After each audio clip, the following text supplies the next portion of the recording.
Chemistry मास्टरचा नमस्कार. आपण आत्ता बघतोय 28 नंबरचा प्रॉब्लेम आणि टॉपिक आहे थर्मोडायनॅमिक्स. याच्यामध्ये काय सांगितलंय की 2 moles of an ideal gas, म्हणजे नंबर ऑफ मोल्स किती दिले त्यांनी, नंबर ऑफ मोल्स दिले 2, expand isothermally and reversibly at 300 kelvin temperature. Temperature किती आहे, 300 केल्विन आहे. परत हा व्हॉल्यूम दिला आहे, ह्या मीटर क्यूबवरनं समजतं की हा V1 म्हणजे व्हॉल्यूम असणार आहे 0.015 मीटर क्यूब. आता V1च कशावरून, तर एक्सपांड म्हटले ना, एक्सपांड म्हणजे काय झालेलं असणार आहे, हा पिस्टन वर गेला असणार आहे, म्हणजे एक्सपान्शन झाला असेल. आधीचा व्हॉल्यूम कमी होता आणि नंतरचा व्हॉल्यूम हा वाढलेला आहे, की ते 0.045 मीटर क्यूब हा व्हॉल्यूम असणार आहे नंतरचा. आणि त्यांनी आरची व्हॅल्यू दिले, R is equals to 8.314 joule per kelvin per मोल.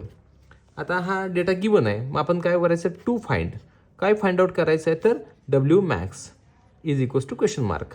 फॉर्म्युला काय, फॉर्म्युला W max एक्सपान्शन असेल तर W मायनस असतो, minus 2.303 nRT log to the base 10 V2 upon V1. सगळ्या व्हॅल्यूज पुट करूया. मायनस 2.303 इंटू n किती आहे आपला, तर n आहे तो 2 इंटू R किती आहे 8.314 इंटू T किती आहे 300 into log to the base 10 V2 किती आहे आपला 0.045 अपॉन 0.015. आता इथंच आहे बघा, 15 1 15 15 2 30 15 3 45, म्हणजे इथं 3 येतं, एवढं कळालं. म्हणजे अजून एकदा लिहून काढूया आपण. 2.303 इंटू 2 इंटू 300 किती होते 600, 8.314 into log to the base 10 3. आता 3चा लॉग बघूया, मायनस 2.303 इंटू 600 इंटू 8.314 इंटू 3चा लॉग किती येतो, तर 0.4771 येतो.